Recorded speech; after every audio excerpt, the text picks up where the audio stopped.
उपकार की भेंटें।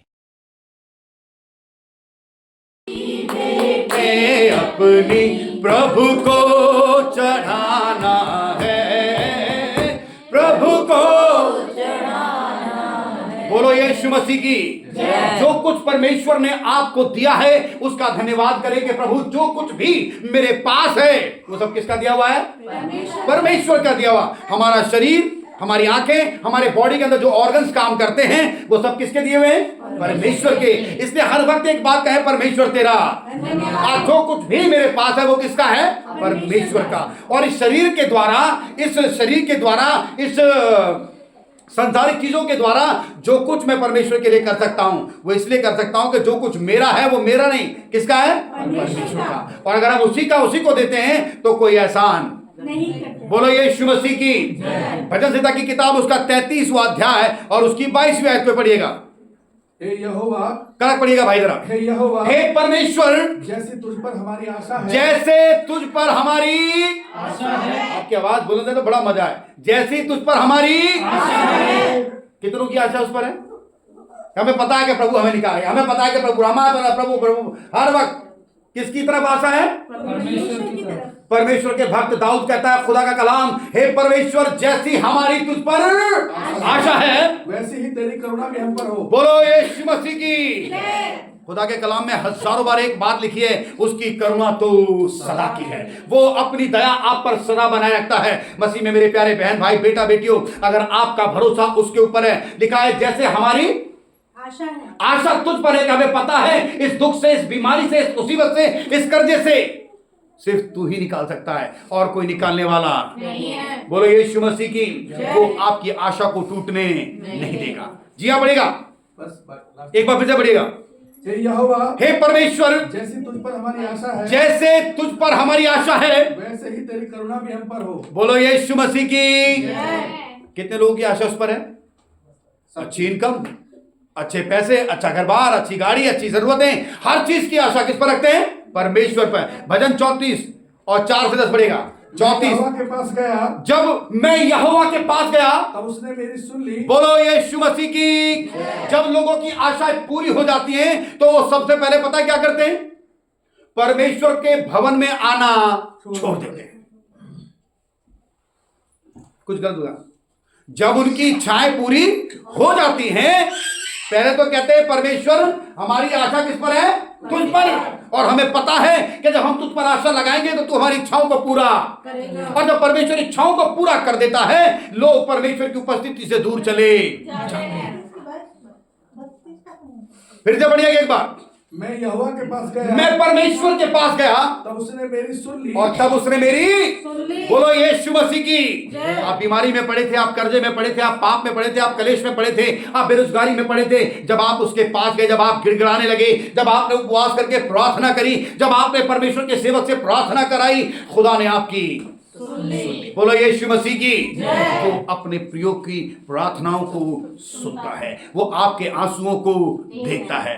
कोई आपके आंसुओं को देखे या ना देखे, कोई आपकी कदर करे या ना करे, कोई आपकी सुने या ना सुने, जब आप उसकी उपस्थिति में आते हैं वो आपको नजरअंदाज नहीं करता, वो आपको निराश नहीं करता। बोलो यीशु मसीह की। पढ़िएगा भाई जरा आगे। और मुझे पूरी रीति से निर्भय किया, और मेरे अंदर से सारे डर को दूर किया। जिन्होंने उसकी ओर दृष्टि की उन्होंने ज्योति पाई। बोलो यीशु मसीह की। जितनों ने उसकी ओर देखा, जितनों ने बीमारी में देखा, जितनों ने गरीबी में देखा, जितनों ने कर्जे में देखा, जितनों ने कलेश में देखा कि परमेश्वर तू ही हमें मुसीबत से निकाल सकता है, जितनों ने उसकी ओर देखा उनका मुंह कभी भी काला नहीं। जी आप पढ़िए। और उनका मुंह कभी काला ना होने पाया। हाँ, इस दीन जन ने पुकारा, इस दीन जन ने पुकारा, तब यहोवा ने इसकी सुन ली और उसको उसके सब कष्टों से छुड़ा लिया। बोलो यीशु मसीह की। किसको छुड़ाया है? उसको उसके कष्टों से। दीन जन को। किसको? थोड़ा कड़ा बोले, किसको छुड़ाया? दीन जन को। किसको छुड़ाया? दीन जन को। या शातिर को? दीन अरे किसको? दीन जन को। अगर आप परमेश्वर की नजर में दीन हैं, अगर आप देखिए, मैं पिछली बार भी ये बात बता रहा था और आज मैं फिर से बताता हूं, बाइबल बताती है कोई धर्मी नहीं, एक भी नहीं। जो से बोले कोई नहीं, एक भी नहीं, कोई नहीं है। हम धीरे धीरे अपने आप को क्या कर रहे हैं, बदल रहे हैं। अगर हमारे जीवन में परिवर्तन नहीं आ रहा है, अगर हमारे अंदर बदलाव नहीं आ रहा है, आप परमेश्वर की उपस्थिति में नहीं है। लिखा है, ये लोग होठों से तो मेरा आदर करते हैं पर इनका मन मुझसे दूर है। खुदा का कलाम कहता है वो आपकी आशा को पूरा करेगा, वो आपकी इच्छाओं को पूरा करेगा, चाहे आप बीमारी में हो, चाहे आप कर्जे में हो, चाहे आप कलेश में हो, या किसी भी प्रकार के पाप में क्यों ना पड़े हो। वो परमेश्वर आपको उस मुसीबत से निकाल कर बाहर, वो उस मुसीबत से निकाल के बाहर, जी हाँ पढ़िएगा, यहोवा के डरवैयों के चारों ओर, यहोवा के डरवैयों के चारों ओर उसका दूत छावनी किए हुए उनको बचाता है। बोलो यीशु मसीह की। मसीह में मेरे प्यारे बहन और भाई, बेटा और बेटियों, आप चाहे पाप में हो, चाहे कर्जे में हो, चाहे मुसीबत में क्यों ना हो, डरने की जरूरत नहीं है, क्योंकि आपके चारों तरफ स्वर्गदूतों की सेना, स्वर्गदूतों की सेना सुरक्षा कवच की तरह सुरक्षा करती है। उसका दूत अपने लोगों को बचाता है।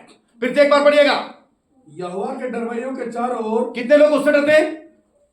आप डरते हैं परमेश्वर से, उसका भय मानते हैं, उसका आदर करते हैं। तो सुनिए, कोई आपको बचाए या ना बचाए, कोई आपका साथ दे या ना दे, उसके दूत आपकी सुरक्षा करते हैं।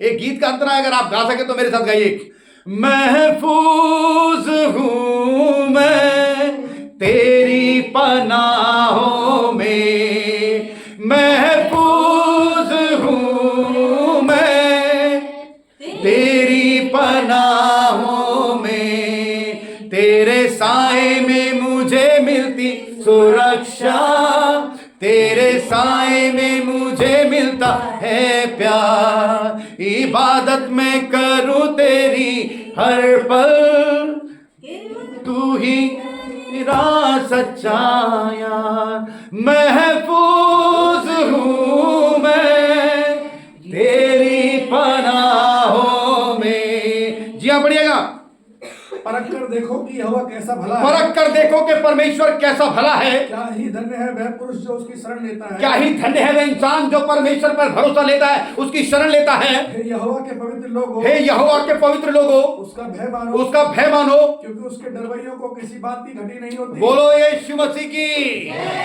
मैंने गीत गाया था शुरू में, क्या गीत था वो?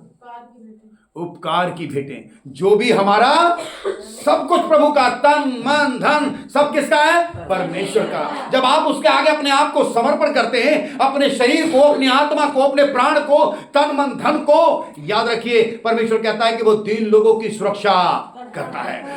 दीन लोगों के चारों तरफ उसके स्वर्गदूत उसको बचाते हैं। आज आप किसी भी मुसीबत में क्यों ना हो, आपको लग रहा हो कि कोई मददगार नहीं है, आपको लगता हो कि सारे रास्ते बंद हो चुके हैं, आपको लगता है कि कोई ऐसा रास्ता नहीं है जो हमें इस मुसीबत से निकाले, मेरी बहन, मेरे भाई, मेरे बच्चों, परमेश्वर के सेवकों, आपको हर मुसीबत से निकालने के लिए वो परमेश्वर है। वो परमेश्वर आपकी मदद करेगा। उसने कहा, जिस प्रकार मेरी आशा तुझ पर है वैसे ही तेरी करुणा भी मुझ पर बनी रहे। उसकी करुणा, उसकी दया आप पर सदा बनी रहेगी। जी आप पढ़िएगा, जवान सिंहों को तो घटी होती है। कौन सी पढ़ रहे हैं? 10वीं। हाँ जी, लास्ट पढ़िएगा। जवान सिंहों को तो घटी होती है, जवान शेर को कभी हो सकती है, वो भूखे रह जाते और हैं, मेरे जो शेर है वो भूखे भी रह सकते हैं, परंतु यहोवा के खोजियों को किसी भली वस्तु की घटी ना होगी। बोलो यीशु मसीह की। यदि आप उसके दर्शन के खोजी हैं, यदि आप उस पर विश्वास करते हैं, यदि आप अपने जीवन को परमेश्वर के वचन के अनुसार जीते हैं, याद रखिए शेरों को कमी हो सकती है पर आपको कमी नहीं होगी, क्योंकि आपकी आशा किस पर है? परमेश्वर पर है। आपकी आशा किस पर है? परमेश्वर पर। मैं आपको एक कहानी सुनाता हूँ। एक बार, ये आपने बहुत बार सुनोगी, एक औरत जिससे 12 वर्ष से लहू बहता था, जिससे क्या बहता था? 12 वर्ष से लहू बहता था। सब कुछ खत्म कर चुकी थी, अपना पैसा जितना भी उसके पास था, धन संपत्ति सब खत्म हो गई थी, लेकिन उसके मन में एक विश्वास था कि अगर मैं किसी दिन यीशु मसीह के आंचल को छू लूंगी, उसी दिन क्या हो जाऊंगी? उस दिन क्या हो जाऊंगी? उसके अंदर क्या था? विश्वास। उसकी आशा किस पर थी? परमेश्वर पर। उसकी आशा किस पर थी? परमेश्वर पर। और बाइबल बताती है कि जब वो औरत आई उसने छुप के छुपाते यीशु के दामन को छू लिया। मैं इस कहानी को थोड़ा सा और लंबी करके बताता हूँ। बहुत सारी जगहों पर आज भी गांव में, बहुत सारी जगहों पर, जोर से बोलिए, बहुत सारी जगहों पर आज भी गांव में एक ऐसा समय आता है महिला के जीवन में, महीने में एक बार, कि उसे पूजा करने तक नहीं दी जाती। उसे उस पूजा के स्थान में जाने नहीं देते। कोई मेरे साथ है? आपको मालूम है हर स्त्री के जीवन में एक ऐसा समय आता है महीने में कि उसे पूजा के स्थान पर जाने नहीं दिया जाता। उसके हाथों से कोई भी पवित्रता का कोई भी काम होने नहीं दिया जाता। कारण ऐसा कहा जाता है कि उस समय वो क्या हो जाती है? अपवित्र, अशुद्ध। और उस औरत को कौन सा रोग था? उस औरत को कौन सा रोग था? लहू बहने का। अशुद्धता का। यही तो रोग है। आज भी अगर कहीं गांव देहातों में आप जाएं तो बहुत सारे लोग जो पूजा पाठ करते हैं वो अपने हाथ से आपको कुछ देंगे नहीं, क्योंकि वो क्या मानते हैं अपने आप को? अशुद्ध। उनके जो बड़े हैं वो उनको यही सिखाते हैं कि इस समय आप क्या हो जाते हो? अशुद्ध। और उस औरत के अंदर अशुद्धता की बीमारी थी। कौन सी बीमारी थी? लहू बहने का रोग था। उसके हाथों से छुआ कोई खाता नहीं था, वो कोई अच्छा काम नहीं कर सकती थी। तो ये मेरी काल्पनिक एक बात है। हो सकता है उसने ऐसा ही हुआ कि अगर वो किसी से छू जाती तो लोग उसे पत्थर से मार देते हैं। जो समझ ना, उसे पत्थर से मार देते। लेकिन बाइबल में लिखा है बड़े बड़े वैदों को दिखा दिखाकर वो क्या हो गई थी? परेशान हो गई थी। और पूरे शहर में पता चल गया था कि इस औरत को अशुद्धता का रोग है। कौन सा रोग है? सबको पता था। महिलाओं में तो एक बहुत अच्छी खूबी होती है, अगर एक को पता है सबको पता है, तो पूरे गांव को पता है। और अगर पूरे गांव को पता है तो कोई भारत को पता लगने में देर कुछ गलत है। आदमी तो शायद एक बार को अंदर ले भी जाए, और को बार बार हिचकी सी आती थी कि बहन किसको बताऊं, तो किसी न किसी को तो वो बता ही देगी। तो ऐसे कर करके उस औरत की चर्चा सारी जगह पर थी कि इस औरत को कौन सा रोग है? अशुद्धता का रोग है। तो जब औरतों को पता थी तो उनके आदमी को तो पता नहीं होगी, और उनके बच्चों को कुछ तो बोलिए, उनके बच्चों को इतनी फेमस हो गई थी वो औरत उस बीमारी से कि कोई ऐसा नहीं था जो उसके गांव में उसे जानता। अब उसके साथ एक और कल्चर था, एक और सिस्टम था कि अगर कोई इस औरत से छू जाए तो वो भी क्या हो जाएगा? अशुद्ध हो जाएगा। तो ऐसी औरतों को किससे मारते थे? एक पापी मनुष्य को किससे मारते थे? पत्थर मार मार के उसे मार देते थे। उस औरत ने मन में एक आशा जगाई, एक दिन अगर मैं उसे छू लूं, अगर मैं उसे मर तो वैसे ही नहीं हूं, एक दिन में उसे क्या करूंगी तो मैं चंगी। उसकी आशा किस पर थी? उस यीशु मसीह पर, उस परमेश्वर पर। उस भीड़ में शायद उसने, जैसे मैंने तो आपने भी देखा होगा हमारे शहर में कुछ औरतें इस तरीके से मुंह ढक लेती हैं, आंखें आंखें चमकती उनकी, देखिए हमने। तो शायद हो सकता है उसने कुछ ऐसी जुगाड़ बनाई हो और टकरा, क्योंकि भीड़ थी, क्योंकि क्या थी? और टकराते वो किसको छू लिया उसने? और बाइबल कहती है यीशु मसीह ने कहा कि किसी ने मुझे छुआ।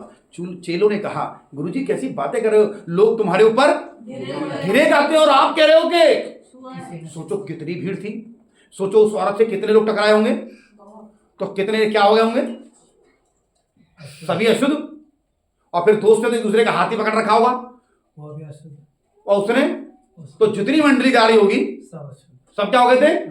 क्योंकि उनका मन का ऐसा मानना था। लेकिन यीशु मसीह ने कहा किसी ने मुझे छुआ है, जो मुझ पर गिर रहे हैं वो मुझे देख रहे हैं, उनको मुझ पर विश्वास नहीं। बहुत सारे लोग कलीसियाओं में आते हैं, प्रार्थनाओं में जाते हैं, एक दूसरे को देखने जाते हैं, उनका विश्वास परमेश्वर पर नहीं है। वो औरत इतनी दुखी, इतनी परेशान, इतनी दीन थी, कष्टों से पड़ी थी, और उसके मन में एक आशा थी कि जिस दिन मैं छू लूंगी। उसने ये भी जान लिया था अगर कोई मुझे पहचान लेगा तो रास्ते में ही मार देगा। लेकिन फिर भी वो डरी नहीं, उसने अपनी आशा उस परमेश्वर पे रखी। और खुदा का कलाम कहता है कि जब उसने उसको छुआ तो वो क्या हो गई? जिसको 12 वर्ष से अशुद्धता का रोग था वो क्या हो गई? चला गया। मेरी बहन, मेरी बेटी, मेरे बच्चों, अगर आपका विश्वास उस पर है, अगर आपकी आशा उस पर है, तो खुदा का कलाम कहता है कि उसकी करुणा भी आप पर बनी रहेगी। हाँ, जब आप परेशानी में होकर चल रहे हैं, जब आप मुसीबतों में होकर चल रहे हैं, कष्ट तो हैं, तकलीफें तो हैं, लेकिन फिर भी आपकी आशा किस पर है? अगर आपकी आशा उस परमेश्वर पे है, आपको लज्जित होना नहीं पड़ेगा। वो आपको निराश होने, हालात कैसे भी क्यों ना हो, कोई आपका साथ दे कोई आपके साथ चले ना चले, परमेश्वर आपको लज्जित होने नहीं देगा। एक वचन पढ़े, भजन 34:34, 16 से 22। कोई और भी पढ़ेगा कुछ बाद में? यहोवा बुराई करने वालों के विमुख रहता है। किसके विमुख रहता है? बुराई करने वालों। अच्छा, हमारे लोग इतने बढ़िया हैं कि कभी किसी की क्या नहीं करते? विमुख मतलब खिलाफ। कौन? बताओ, अगर परमेश्वर ही हमारे खिलाफ होगा तो किसकी मजाल? जो हमें क्या दे दे? तो कुछ नहीं बोल पाए। हमें क्या दे दे? जीवन दे दे। आज आशीष के चक्कर में ज्यादा भाग रहा है, जीवन से हमें डर नहीं लगता कि हमें कुछ मिल जाए, कुछ मिल जाए। तो जब परमेश्वर ही आपके खिलाफ हो गया तो फिर जीवन भी कुछ नहीं मिलने वाला और शांति भी कुछ मिलने वाली नहीं। लिखा है, फिर से पढ़िएगा जरा ऊंची आवाज में, यहोवा बुराई करने वालों के यहोवा बुराई करने वाले लोगों के विरोध में रहता है, उनकी नहीं सुनता जो निरंतर क्या करते हैं? बुराई। दोस्तों की बुराई, भाइयों की बुराई, पति पत्नी की बुराई, रिश्तेदारों की बुराई, कलीसिया में सेवक की बुराई, अगुओं की बुराई, बुराई बुराई बुराई। जो लोग बुराई करते हैं, अब नहीं क्या करते हैं? बुराई। एक छोटी सी बात कह के आगे बढ़ूंगा। कई बार लोग अपने आप को कुछ ज्यादा स्मार्ट समझते हैं। कुछ तो बोलिए, स्मार्ट को क्या बोलेंगे? ज्यादा स्मार्ट यानी दिमागदार, दिमागदार, बुद्धिमान। अपने आप को ज्यादा क्या समझते हैं? बुद्धिमान। हाँ, बड़ा धीरे बोल रहे हैं। क्या समझते हैं? कि मेरे जैसा बुद्धिमान कोई नहीं है, बहुत दिमागदार है। फिर से बढ़िया एक बात, यहोवा बुराई करने वालों के विमुख रहता है, यहोवा बुराई करने वालों के विमुख रहता है, ताकि उनका स्मरण पृथ्वी पर से मिटा डाले। ज्यादा होशियारों का क्या मिटा डाले? पृथ्वी पर से नाम तक मिटा डाले। मसीह में मेरे प्यारे बहन भाई बेटा बेटियों, कई वर्ष हो गए आपको कलीसियाओं में जाते जाते, कई वर्ष हो गए बाइबल पढ़ते पढ़ते, कई अगुए आपके घरों पर आते चले जा रहे हैं। कई बार आप पादरियों को बदलते हैं, कई बार कलीसिया बदलते हैं, कई बार कुछ बदलते हैं, लेकिन किसको बदलना है? किसको बदलना है? बुराई वहां नहीं है, बुराई तो अपने अंदर है। और खुदा का कलाम कहता है जो लोग बुराई करते हैं, जो लोग क्या करते हैं? बुराई। थोड़ा ऊंचा बोले, क्या करते हैं? बुराई। जो लोग क्या करते हैं? बुराई। जो लोग क्या करते हैं? बुराई। परमेश्वर उनके साथ नहीं खड़ा होता, उनके विमुख रहता है। पढ़िएगा फिर से ऊंची आवाज में, यहोवा बुराई करने वालों के विमुख रहता है जी, ताकि उनका स्मरण पृथ्वी पर से मिटा डाले। हाँ, धर्मी दुहाई देते हैं, धर्मी लोग, परमेश्वर के लोग दुहाई देते हैं, और यहोवा सुनता है। बोलो यीशु मसीह की जय। मसीह में मेरे बहन भाई बेटा बेटी, आप परेशानी में होंगे, आपके आंसू बहते होंगे, आप तकलीफ में होंगे, लेकिन फिर भी स्वर्ग का परमेश्वर कहता है कि उसका दूत आपकी सुरक्षा करता है। परमेश्वर का वचन हमें सिखाता है कि वो अपने लोगों की प्रार्थनाओं को सुनता है। उसके वचन में लिखा है बुराई करने वालों के साथ परमेश्वर नहीं होता। जी हाँ, पढ़िएगा, धर्मी दुहाई देते हैं, धर्मी दुहाई देते हैं, और यहोवा सुनता है, और परमेश्वर सुनता है, और उनको सब विपत्तियों से छुड़ाता है, और उनको हर मुसीबत से, आपकी आवाज बड़ी कमजोर है, हर मुसीबत से छुड़ाता है। किसको? धर्मियों। किसको? किसको? आप क्या हैं? आप क्या हैं?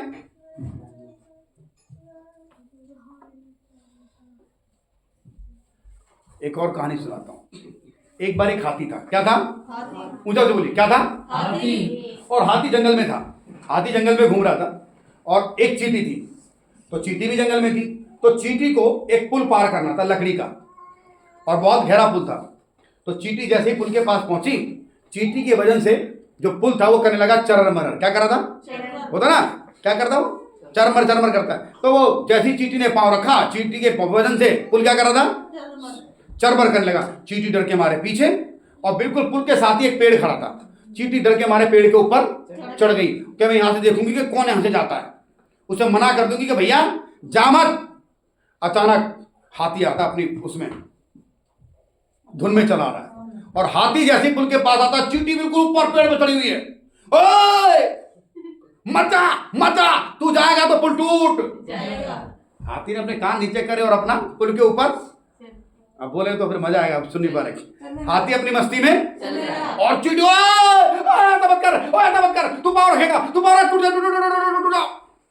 और अचानक हाथी ने अपना पाँव रख दिया, और चींटी का ब्लड मत कर। दूसरा पाँव रखा, चींटी के डर के मारे हाथ छूट गया, चींटी उड़ती हुई सीधे हाथी के ऊपर गिर गई। अब हाथी के जैसे अभी तो दो ही पैर रखे, अब हाथी ने तीसरा कदम बढ़ा, बच्चा तो चींटी ने क्या करा? मुंह नाखून, जो अपने हाथों के नाखून और डांट सब डालिए, मर जाएंगे। और हाथी अपनी मस्ती में, जैसे जैसे हाथी चल रहा, पुर चरर मरर कर रहा, और गालियां दे रही है। कौन? मर जाएगी। और धीरे धीरे करके हाथी ने पुल पार कर दिया। जैसे ही हाथी ने पुल पार किया, चींटी उसकी पीठ पे कह दिया, शाबाश, देखा, ये तो मैं थी तेरे ऊपर, इसलिए तूने पुल पार, नहीं तो तू बचने वाला। क्या सच में चींटी की वजह से पुल पार हुआ? नहीं, किसकी वजह से? हाथी की वजह से। वो चींटी हम है और हाथी कौन है? परमेश्वर। हमारा काम बन जाए तो धन्यवाद, धन्यवाद ना बने हाथी तो अपनी मस्ती में क्या कर रहा है? चल रहा है। परमेश्वर, जो लोग परमेश्वर पर अपना पूर्ण भरोसा रखते हैं, याद रखिए, कितनी भी घेरी खाई क्यों ना हो, कितनी भी बड़ी मुसीबतें क्यों ना आ जाए, परमेश्वर आपको उससे पार लगाएगा। वो चींटी डर के मारे पेड़ से गिर गई, हाथी की पीठ पे बैठी नहीं थी, वो गिर गई थी, और गिरने के बाद उसने गड़ा दी अपनी दांत नाक सब कुछ, खा गई उसे कि मैं गिर ना जाऊं। और जब पार हो गई तो क्या कहती है? शाबाश, अगर मैं ना होती, बोली ना, तो तू पार, मैं ना होता तो तू ये काम, ओ भैया तुम होते या ना होते, जिसके ऊपर मैं सवारी कर रहा हूं वो कोई और नहीं, सारी सृष्टि को बनाने वाला परमेश्वर है, और वो मुझे पार लगाएगा, क्योंकि मेरी आशा किसी और पर नहीं है, परमेश्वर पर है। और दाऊद कहता है, जैसे हमारी आशा तुझ पर है, वैसे ही तेरी करुणा भी हम पर बनी रहे। मसीह में मेरे प्यारे बहन और भाइयों, हो सकता है आप उस चींटी की तरह बड़े परेशानी में हो सकता है आप बड़े दुखों में हो सकता है आप बड़ी परेशानी में चल रहे हो, कर्जे हो सकते हैं, दुनिया की बड़ी दिक्कतों में हो सकते हैं, गुप्त के रोगों में हो सकते हैं, लेकिन अगर आप उस परमेश्वर पर भरोसा रखते हैं तो वो आपको पार लगाएगा, वो आपको पार लगाएगा, वो आपको पार लगाएगा, वो आपको पार लगाएगा। अपनी परेशानियों में डरना मत, खाई कितनी भी गहरी क्यों ना हो, परिस्थितियां कितनी भी विरोध में क्यों ना चल रही हो, लेकिन अगर आपका भरोसा उस परमेश्वर पर है, आपको परमेश्वर पार लगाएगा। आइए जल्दी से पढ़े मरकुस की किताब, हमने क्या पढ़ा है? भजन 34 की 16 से पढ़ेगा, बचा रह गया अभी। यहोवा टूटे मन वालों के समीप रहता है, यहोवा टूटे मन वालों के समीप रहता है, और पिसे हुओं का उद्धार करता है। किसका उद्धार करता है? पिसे हुओं का। जो बेचारे हमेशा दुख और दुख क्या करते हैं? झेलते रहते हैं। जी, धर्मी पर बहुत सी विपत्तियां पड़ती हैं, धर्मियों पर बहुत सारी परेशानियां तो आती हैं, परंतु यहोवा उसको उन सब से मुक्त करता है। फिर भी परमेश्वर उन सब से उनको क्या करता है? मुक्त करता बोलो है। यीशु मसीह की। जय। मेरे भाई, मेरी बहन, मेरी बेटी, मेरे बच्चों, हो सकता है आप बड़ी परेशानियों में चल रहे हो सकता है बड़े कष्टों में आप चल रहे हो, पारिवारिक कष्ट हो सकता है, सांसारिक कष्ट हो सकता है, किसी भी प्रकार की समस्या आप पर हो सकती है। अगर आपका भरोसा उस परमेश्वर पर है, अगर आपकी आशा उस परमेश्वर पर है, वो आपको आपके कष्टों से निकालेगा। बोलो यीशु मसीह की। जी जी, बढ़िए। वह उसकी हड्डी हड्डी की रक्षा करता है, वह अपने लोगों की हड्डी हड्डी की रक्षा करता है, और उनमें से एक भी टूटने नहीं और पाती। उनमें से एक भी टूटने नहीं पाती। बोलो यीशु मसीह की। मैं फिर से एक कहानी को लेकर चलूंगा। बहुत सारे जवान बच्चे, बहुत सारी जवान बेटियां, बेटे कई बार कर्जे में फंस जाते हैं। किसमें फंस जाते हैं? किसमें फंस जाते हैं? कई बार कर्जे में फंस जाते हैं, कई बार कलेश में फंस जाते हैं, कई बार पाप में फंस जाते हैं। जवान बच्चे कई बार कर्जे में फंस जाते हैं, कई बार पाप में फंस जाते हैं, कई बार कलेश में फंस जाते हैं, और कई बार कुछ ऐसे ऐब सही सेंटेंस होगा शायद, बुरी आदतें, कुछ ऐसी बुरी आदतों में फंस जाते हैं कि वो ना तो अपने माँ बाप को बता पाते, ना किसी और को बता पाते। वो अकेले अकेले, एक शब्द मेडिकल साइंस में जो एक शब्द निकाला है जिसे हम कहते हैं डिप्रेशन। आदमी सोच सोच कर निकलना चाहता है, उससे निकलना चाहता है पर निकल नहीं पाता। और जो उसके आसपास जो आसपास जो लोग हैं वो उसको सलाह कुछ इस तरीके से देते हैं, अब नहीं निकल पाओगे, तुम बहुत बड़े फंसे हो, तुमने घर पंगा ले लिया, अब नहीं बचोगे, अब तो हो ही नहीं सकता, आप कुछ भी कर लो, अब आप बचने वाले। वो बेचारा तो पहले ही मर रहा है, वो लड़की या लड़का, वो तो पहले ही उस परेशानी में पड़ा है, वो तो पहले दुखी है, लेकिन आप बढ़िया सी काउंसलिंग कर रहे हैं, उसकी अच्छे से बात बता रहे हैं कि अब आप बचने वाले, अब आप इस बीमारी से निकलने वाले, अब आप इस बुराई से निकलने वाले, अब आप इस नशे को छोड़ने वाले। तब बहुत सारे जवान बच्चे, अगर आपने सुना हो, आपने देखा हो, एक बार एक न्यूज़ आई थी, बहुत दिल दहलाने वाली थी भाई। जिसका जवान बच्चा जाता है वो जानता है, जिसका जाता है वो जानता है, बाकी तो 50 तरीके की टिप्पणी बताते हैं लोग, 50 राय देते हैं। एक लड़की को उसके माँ बाप ने पाला पोसा है, शायद एक ही लड़की थी उनकी, क्या बात रही वो तो हिस्ट्री पूरी आई नहीं। उसने अपनी साइकिल रेलवे लाइन के पास खड़ी करी और ट्रेन आ रही थी और वो ऐसे खड़ी हो गई, शायद आपने सुनी हो। और जब ट्रेन आई, जबकि अच्छा खासा पेपर देने जा रही थी शायद, वो क्या था, और वो ट्रेन आ रही थी और ट्रेन उसे काट कर चली गई। एक हमारे जानने वाले मित्र हैं, उनकी बेटी ने नर्सिंग कर रखी थी, अच्छा कमा खा रही थी, अच्छे परिवार में थी, पर शायद कहीं फंस गई थी। किस चीज़ में पता नहीं, कोई उसे ब्लैकमेल कर रहा था, कोई उसे क्या कर रहा था, पता नहीं क्या कर रहा था, कहीं वो फंस गई थी। शायद साथ वालों ने कहा होगा तेरे घर वालों को पता चल जाएगा तो क्या होगा, तू यहाँ फंस जाएगी तो क्या होगा, तू वहाँ तेरे साथ ऐसा हो जाएगा तो क्या। शायद वो बहुत डिप्रेशन में यदि चली गई। इस संदेश के द्वारा वापस जाओ, परमेश्वर मैं ने क्या आपको छुआ हो तो अपने ही इस कमरे में वीडियो को लाइक करें, उसे शेयर बताएगा। करें और हमारे चैनल को मैं सब्सक्राइब क्या बता करें। रहा हूँ, आपको समझ में आ रहा है? जब लोग संसार में फंस जाते हैं तो हमारे साथ वाले हमें सही डायरेक्शन देने की वजह क्या करते हैं, गलत रास्ता बताते हैं। और रास्ता गलत क्या है, अब तो बहुत मुश्किल है, नामुमकिन, अब नहीं हो सकता ना तुम्हारे इतने, ना ना ना, अब तुम हो ही नहीं सकते, अब तो तुम्हारे साथ हो ही, अब तुम बच ही नहीं सकते, तुमने जो कर दिया अब तो तुम्हारे साथ बहुत बुरा होगा, अब तो तुम्हारे चक्कर तुम्हारे घर वाले परेशान। तो बेचारा इंसान, चाहे वो आदमी हो, पुरुष हो, बेटा हो, बेटी हो, डिप्रेशन में आ जाता है और उसे एक सरल रास्ता नजर आता है कि चलो इस दुनिया को छोड़कर, वो सब भूल जाता है कि उसके माँ बाप ने उसके लिए कितनी मेहनत करी। अगर शायद वो अपने माँ बाप के साथ उस बात को डिस्कस कर लेता, शायद कोई उसे ये बताता कि अगर तू परमेश्वर पे आशा रखेगा तो वो तेरी परिस्थितियों को बदलेगा। बहुत सारे जवान बच्चों का दर्शन परमेश्वर से हटकर कहीं और लग जाता है, और जब कहीं और लग जाता है तो वो दुनिया में भटकते रह जाते हैं। मसीह में मेरे प्यारे बहन और भाई, बेटा बेटियों, आपको लोगों को सिर्फ इतना बताना है कि आप चाहे कितनी भी बड़े पाप में क्यों ना पड़े हों, आप चाहे कितनी भी बड़ी बीमारी और कर्जे में क्यों ना पड़े हों, चाहे कितनी भी बड़ी कलेश में क्यों ना पड़े हों, चाहे कितने बड़े से बड़े आपके ऊपर मुकदमे केस चल रहे हों, आपको डरने की जरूरत नहीं है, क्योंकि अगर आपका भरोसा मुझ पर है तो हार जाओगे। अगर आपका भरोसा उस परमेश्वर पर है, अगर आपकी आशा उस परमेश्वर पर है, खुदा का कलाम कहता है, दाऊद कहता है, जैसे मेरी आशा तुझ पर है वैसे तेरी करुणा भी मुझ पर बनी रहे। मसीह में मेरे प्यारे बहन और भाइयों, हमारी आशा वो परमेश्वर पर है, और परमेश्वर अपने लोगों को वचन में लिखा है, धर्मी गिरता भी है तो परमेश्वर उसे उठाकर खड़ा कर देता है। वो अपने लोगों की हड्डी हड्डी की रक्षा करता है। आप किसी भी कष्ट में हो सकते हैं, कई बार ऐसी बीमारी, कई बार ऐसे पाप, कई बार ऐसे कलेश हैं जो हम किसी को बता नहीं पाते, लेकिन जब हम उसके सामने रोते हैं तो याद रखिए वो हमारे आंसुओं को देखता है। एक आखिरी वचन को पढ़ें, मरकुस की किताब, उसका 7वां अध्याय 24 से 30। मरकुस 7 24 से 30। फिर वह वहां से उठकर सूर और सैदा के देशों में आया। हाँ। और देखो एक घर में आया और चाहता था कि कोई ना जाने, परंतु वह छिप ना सका। और तुरंत एक स्त्री जिसकी छोटी बेटी में अशुद्ध आत्मा थी उसकी चर्चा सुनकर आई और उसके पांवों पर गिरी। यह यूनानी और सुरूफिनी की जाति की थी। उसने उससे विनती की कि मेरी बेटी में से दुष्ट आत्मा निकाल दे। उसने उससे कहा, पहले लड़कों को तृप्त होने दे, क्योंकि लड़कों की रोटी लेकर कुत्तों के आगे डालना उचित नहीं है। उसने उसको उत्तर दिया, सच है प्रभु, तो भी कुत्ते भी तो मेज के नीचे बालकों की रोटी का चूर चार खा लेते हैं। उसने उससे कहा, इस बात के कारण चली जा, दुष्ट आत्मा तेरी बेटी में से निकल गई है। उसने अपने घर आकर देखा कि लड़की खाट पर पड़ी है और दुष्ट आत्मा निकल गई। बोलो यीशु मसीह की। एक औरत यीशु मसीह के पास आई जिसने ये सोच रखा था, जिसकी ये आशा थी कि अगर मैं यीशु मसीह के पास जाऊं और अगर वो अपने मुंह से मेरे बच्चे के लिए कुछ कह दे तो वो क्या हो जाएगा, पूरा हो जाएगा। वो औरत आई और यीशु मसीह ने कहा, सुन सुन सुन, तेरे लिए मैं कुछ नहीं कर सकता, मैं तेरे लिए नहीं भेजा गया, क्योंकि पहले बेटों को तृप्त करने दे, पहले मेरे लोगों को तृप्त करने दे। उस औरत ने यीशु मसीह से बढ़कर एक बात कही कि सच है प्रभु,